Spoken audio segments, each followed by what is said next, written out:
Seamless acceptance is here, and mailers all over the country are working to successfully comply with its requirements. We're here to tell you their stories. Welcome to Seamless Success, where we guide you to successful seamless acceptance strategies. Tune in as Jeff People sits down with successful mailers, highlighting their colorful stories to illustrate their winning strategies. Listen to their valuable insights. Discover the right tools and processes they used. Understand best practices and grow your seamless success. Here is your host, Jeff Peoples. Welcome, Steve Lopez. Great to have you on the call. And this is going to all be about some brief insights on the postal reform. But before we get going, I just want to say that Steve is an industry legend. He's somebody that I've known for close to 30 years. He just knows so much about postal reform over the many years and has worked with so many senators and congressmen, and is just a fantastic resource of what really is going on. So welcome to the show, Steve. And can you give us a little bit of insight about and a little bit of background of what you've been doing? And many people don't know you quite as well as I do. So just give a little background and. Sure. Thanks, Jeff. And good afternoon. I'm happy to be here today and talk about this. So you and I have known each other almost 30 years. That's a correct statement. I've been in the postal sector, whether it's in a hardware or a software or a data capacity for my entire career. I've worked with equipment manufacturers back in the 90s, which is when you and I first met. And of course, I spent quite a bit of time with Experian and in their global business on data and postal operators. So I did a lot overseas with the Universal Postal Union and the various operators there. And then through some other positions I had, we eventually found our way to each other, and I'm working for Windobook as the Chief Operating Officer. So thanks for the employment. In terms of legislation, there's really only been one legislation in our lifetime that we would be old enough to really remember, and that would be the Postal Accountability and Enhancement Act back in 2006. I mean, there were changes made in the 70s on the postal, when the Postal Service came off of being a cabinet level position in the U.S. government and operated as quote unquote a corporation. And I think when PAEA hit, the intent was for it to operate as a business and make a profit. So, very large employer. I think back then we were looking at about 560,000 employees in the Postal Service. And it was just interesting to see that the postmaster made less than the vice president and had probably the second largest employment staff at the time. So there is a bill floating around right now. And, I'll let you ask some questions and I'll see what I can answer. Yeah, so the postal legislation was recently introduced in the House and the Senate. And where are we in the process? So that's correct. This year, postal legislation was introduced in both the House and the Senate. On the House side, the House Government Oversight Committee had a markup, and then they passed it down the legislation out to committee, and it now is sitting there on the House floor waiting for consideration. At the same time, the Senate Homeland Security and Government Affairs, which we call HGAC, which is basically HSGAC, the Chairman Peters introduced identical legislation with his committee. So where we're at with the Senate side is they have not held a markup. And Windobook, and basically through me, has been extremely active with a very small handful of folks. And I think I've spoken with 12 senators so far before the before the summer recess hit up on the Hill. And we talked a lot about the bill and some concerns that we may have had with it. So we've been active because we believe that there are some things in the bill that could be dangerous for the majority of our customers. Now, I want to put that into perspective. Windobook touches all classes of mail, and we also touch products that are market dominant and competitive.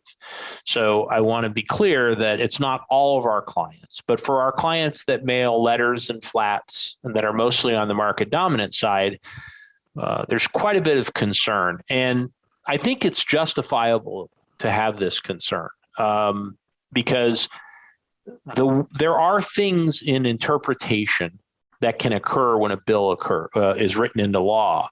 And once people can manipulate the interpretation that really wasn't the original intent, it can be dangerous. And this particular bill has a specific provision that has caused a lot of angst. It is mostly driven by the Package Service Coalition.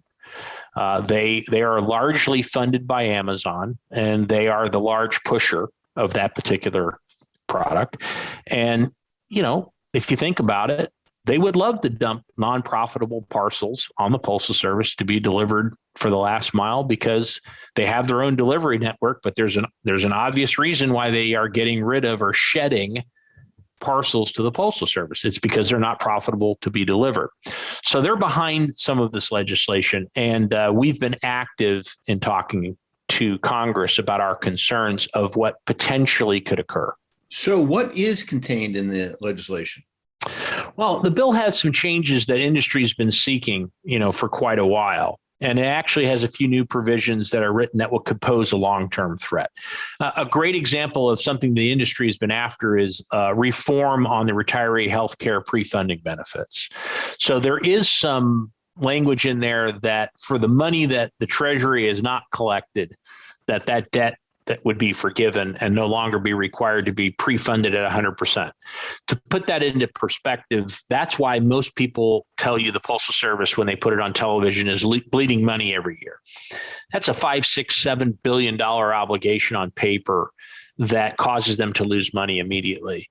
I read a report a few years back, and it's a little dated now, that said that if you had looked at the 10-year period after the first reform bill came in, if they had not done 100% funding requirement and counted that as a liability on their books, they actually would have been in the black in that 10-year period. They wouldn't have lost money. A lot of people don't understand that.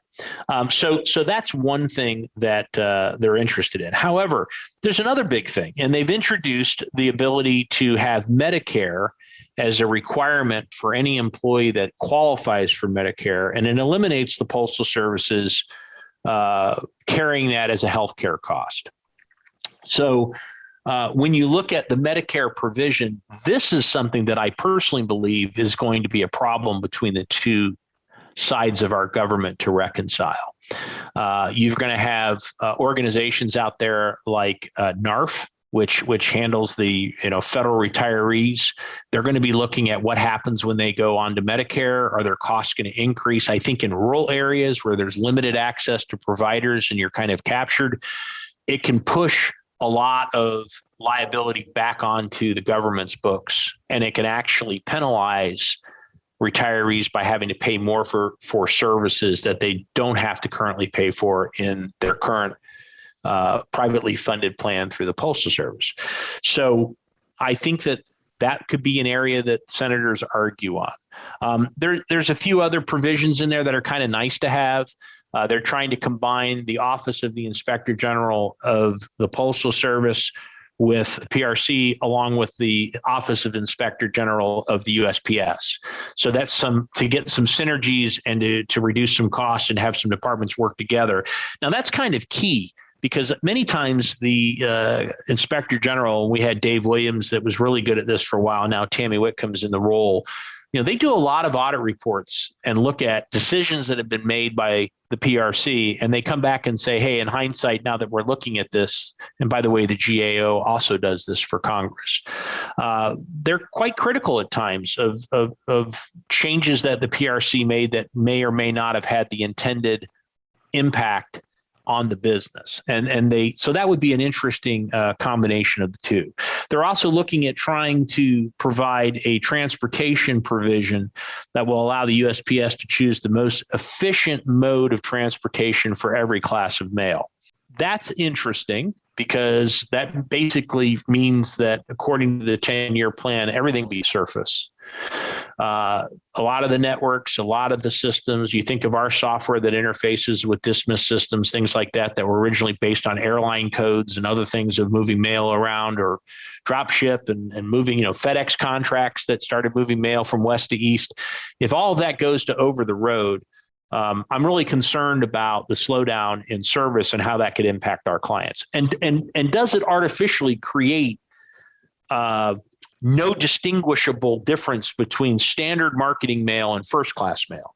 So first class mail at one time last year was taking anywhere from 17 to 30 days in certain places to be delivered. Why would somebody pay postage at full rate to put something in first class that you could basically get the same level of standard out of standard mail for a much deeper discount? So that's what I would call something they've got in the bill as well of the deathward spiral, which is they have the ability with the PRC now that every time something degrades something that causes a cost or a loss, they can exceed a price cap and keep increasing the cost. So you're basically feeding the system. You're degrading service. Product leaves the market because you don't make enough revenue. You charge higher prices, which causes more product to leave the market. And that's the deathward spiral. So that's a concern. The last thing in the bill that I would say is a major piece of legislation, and I want to get back to after that, some of the one thing I think causes a little bit of heartburn that we're discussing, was the bill mandates for the first time ever 6-day delivery. Mandated. Now, the Postal Service for years has said, don't handcuff us and tell us we have to do 6-day delivery. It goes way back to other postmaster generals. They looked at routes. They looked at profitable routes. They knew the cost and the profit per mailbox per stop. They always wanted to have the flexibility to say, let me run the business the way I need to run the business. Now, the interesting thing is in the 10-year plan, the current postmaster general was against 6-day delivery. And then all of a sudden, Amazon, his big customer in packages, was pushing this coalition. And all of a sudden, now he's for it. In fact, not only is he for 6-day, they even want to do 7-day delivery. So I question, if you claim you're losing money in 5 and 6-day, you need a 5-day. How can you make money on 7-day? But that's for another conversation. So let's get back to the one provision that I have an issue with, that I've been speaking to these 12 or so staff members of the various HSGAC congressionalmen that we've been talking about.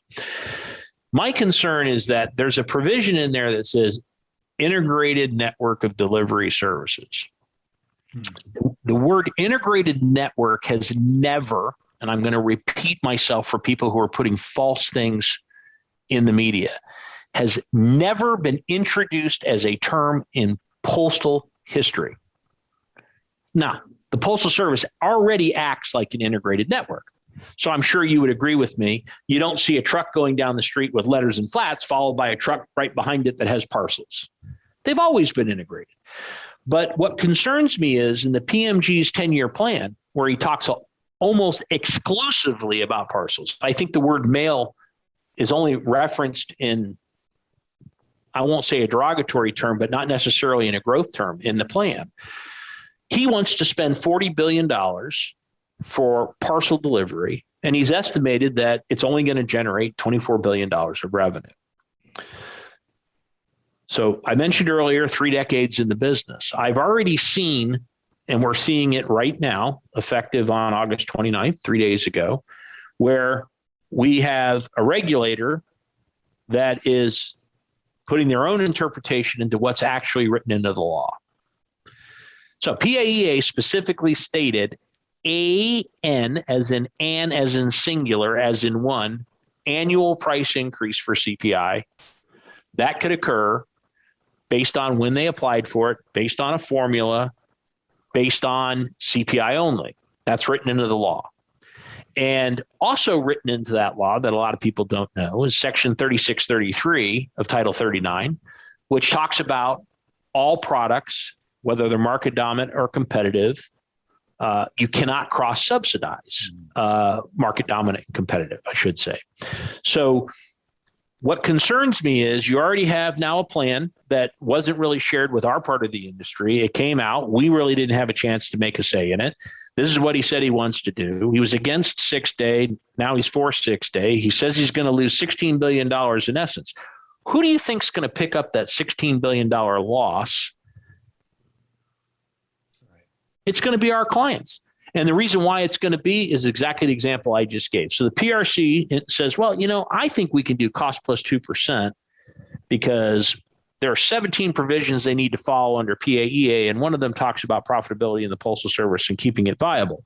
So we're going to look at that one area, and our interpretation and intent is, well, that must mean that we should be able to allow them to do cost plus 2%.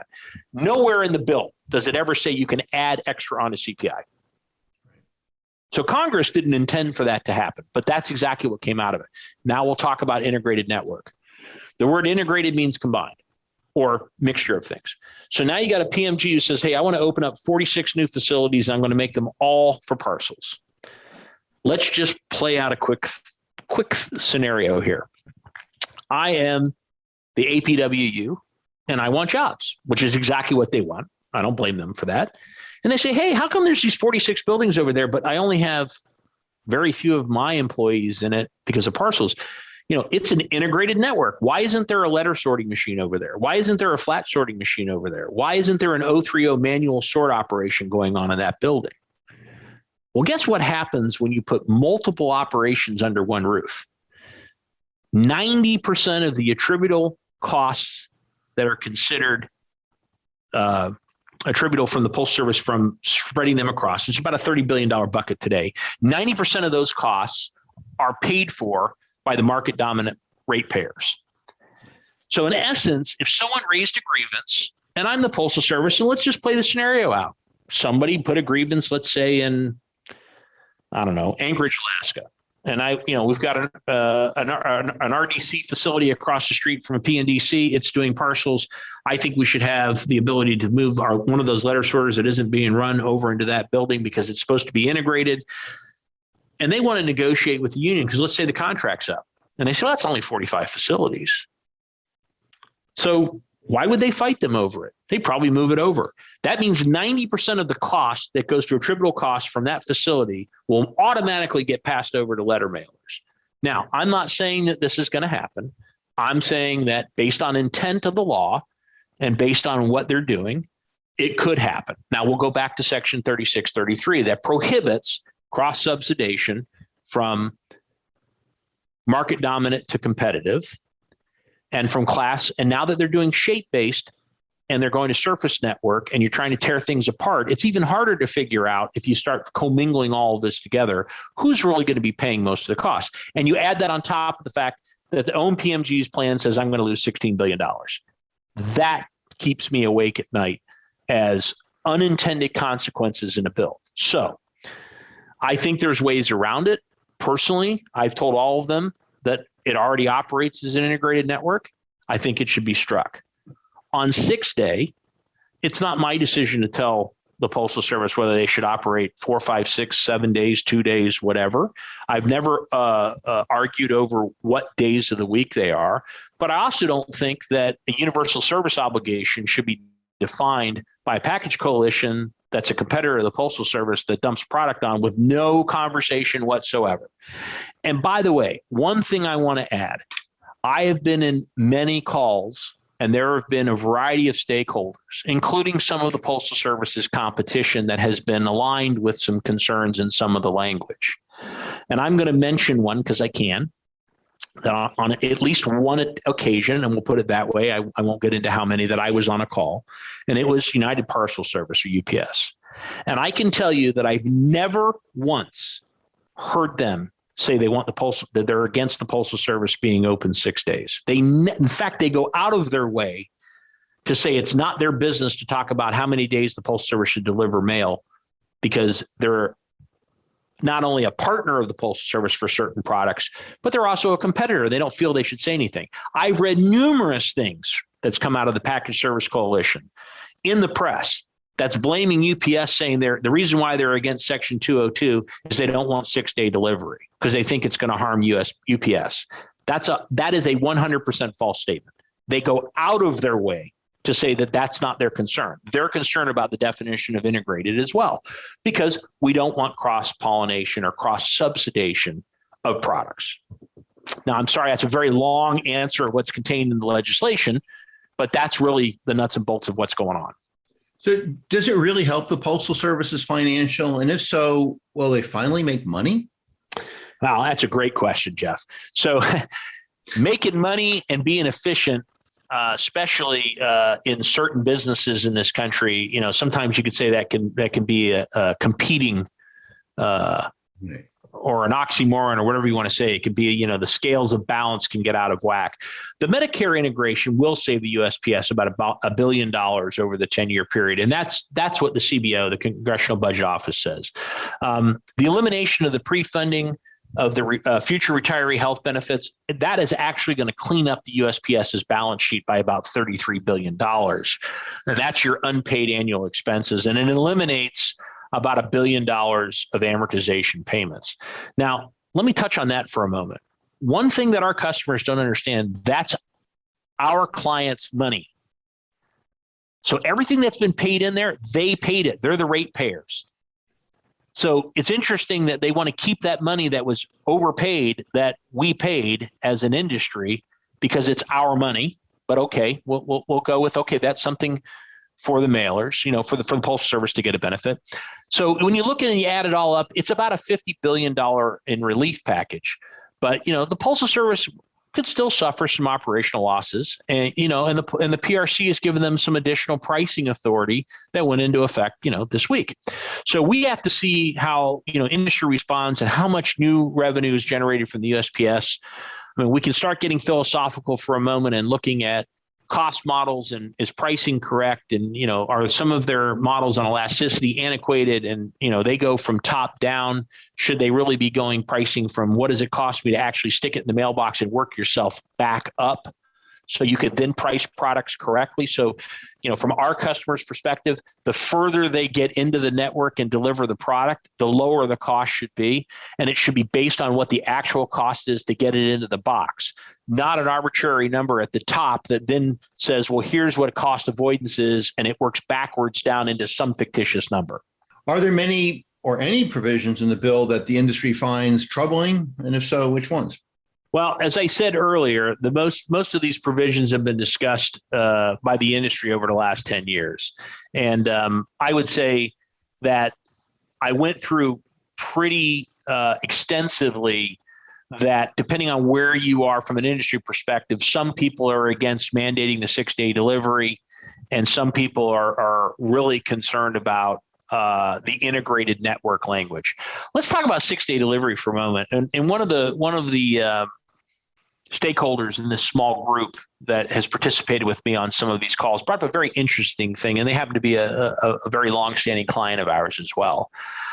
They said, hey, when you come out with language like this, what happens in the future if volume falls off and you're telling the Postal Service that they have to deliver all classes of mail 6 days a week, but yet it's more efficient for them to stay viable by doing, let's say, odd and even carrier out type solutions where mail is only delivered to a specific side of a street in a carrier route or some other model that says they can hold mail for a day to make more density in the truck to make it more worthwhile and staff appropriately. And I thought that was a very interesting thought. And they're saying, well, if you look at 6-day, who's to say that that's not where they eventually get? One side of the street gets business 3 days a week, and the other side of the street gets business 3 days a week. But now the Postal Service can say, well, guess what? I'm delivering 6 days a week. But to the consumer, they're getting mail 3 days a week. So, this is kind of the ambiguity of why do you want to legislate certain things like 6-day delivery in there? Because we really think it handcuffs the Postal Service. My biggest concern, and I mentioned it earlier, was grievances. And it's real simple for any union to file a grievance. And by the way, many of them under union laws and contracts would be viable. And, the example I gave with the APW would make sense if they filed that particular type of grievance. The cost sharing, and, I talked about it's roughly $30 billion and $27 billion goes to the industry. I'm worried about that. But I do think there's ways to avoid that in the legislation. But as I mentioned earlier, I think Medicare, which is out of all of our hands, is the most troubling thing for this legislation. It has nothing to do with industry. And we're just going to have to see if the two sides of our government on the congressional side can agree to terms of what's good for the House and the Senate, and of course, both parties. So why was Section 202 introduced? Well, I've kind of talked about this quite a bit. The Package Coalition, which is led by Amazon, they've claimed ownership of that provision. They've put out press releases on it. They've pressed Congress to pass postal reform with that new provision in it. As I mentioned earlier, when you come out to do that, they're saying that they won't support reform unless that is in there. And like I said, who can blame them? When you look at they probably saw the USPS's 10-year plan right away. And the first thing they said is, here's a great opportunity to shed $16 billion of projected losses, where 90% of them can be shed on somebody else without us actually doing it. And for those of us that have been talking to members of Congress, the PMG sent a letter, and he basically said in the letter that he's going to do basically what we're afraid is going to happen, which is subsidize some of that, in so many words, of losses onto other classes of mail. And it's not allowed under the current law. So anybody can do anything in this country. The old expression is anybody can sue anybody. But unfortunately, what we're getting to the point now where instead of working together, which we did for many years under previous PMGs, we're now fighting. And now they've got us fighting against each other, as opposed to fighting for what's right for the private sector. It's a utility. And the only reason why businesses use the Postal Service is it's a convenient medium that generates business and profit, period. It's not a job promotion thing. It's not an economy thing. If it were, and I do believe there are benefits to rural communities and things to have post offices. But if you want to get into that conversation, then let's start talking about Congress allocating money for the 38,000 retail post offices that are out there that provide that vital service to those communities, and start subsidizing that cost out so the ratepayers don't pick up 100% of the bill. So what is being done to amend the Section 202? Well, as I said, there's a group of us, and we're in it. It's a small group, and we've been meeting with the Senate committee to explain why it's troubling and what we don't like about 202. Now, let me drop this is a spoiler alert for everybody who listens to the podcast. I have seen an amendment from the Republicans that they are proposing to add to Section 202, which will stop the Postal Service from doing any cross-subsidization with the way they will put the language into the bill. So think of it this way. Amazon would love for cross-subsidization, right? Package services, if you were a package mailer and you could, lower your costs, why wouldn't you want that cost to go elsewhere? I'm not blaming them, okay? And that's why I say about pitting us against each other. But as I mentioned, the law doesn't allow it today. By calling it out in this particular section that reminds them of what's already written into the law, it's daring them to break the law, in essence. And it's calling it out. And if that Republican provision stays in the bill, as I was told it will, I think that our clients would be quite pleased. Now, it still could happen, but at least it puts a basis for an argument point back to say that it shouldn't have happened. Case in point, if you look at what's happening right now with the CPI plus 2% for the second increase that the Postal Service has filed in this calendar year, we're still arguing and trying to get face time in the courts to say that the current law doesn't allow it. So I want to be clear that they still may do it, and you still may have industry have to go back and fight to get rid of it. I don't know if it's going to blatantly stop them from doing it, but I do think it helps the industry be in a position that reminds everyone, when the law was written, the intent was for this not to occur. Now you're asking for new reforms. So nothing that supersedes, that provides any ambiguity here. We're reminding you that you still can't subsidize. You still can't cross-subsidize. Yeah, good. And how can mailers help? Well, one, listen to this podcast, because I think a lot of folks just don't understand what's going on. I think that they'll see letters and articles written by people who former members of Congress, former executives of the Postal Service. Keep in mind, those people are being paid by the very coalition that wants to hide that $16 billion loss, that wants to pass those costs across to others. They need to educate themselves. They need to understand, how does this impact my business? I would say for many of them, if they do the math and they're concerned and that could put them into a bad position, they need to talk to their local state representatives. They need to talk to their Congress people and their senators and tell them, hey, I'm in your district. I'm in your state. These are how many jobs I do. This is my growth plan. I'm trying to build another facility. I'm trying to grow my business. I can't do that if I'm going to be hit with 10% increases in a mid-year price increase, which, by the way, some classes of mail just got nailed 10% in this recent extra price increase. So let me give you an interesting scenario of why this bothers me. So for years, they've always talked about periodicals not covering their cost. And even the PRC says you got to get it up to 100% cost coverage. And then there's been the argument, well, periodicals are the anchor of the mailbox. I love Dennis Farley's statement from ESPN, the magazine. We're the anchor. He's put an anchor out. And he's right, because you think about it.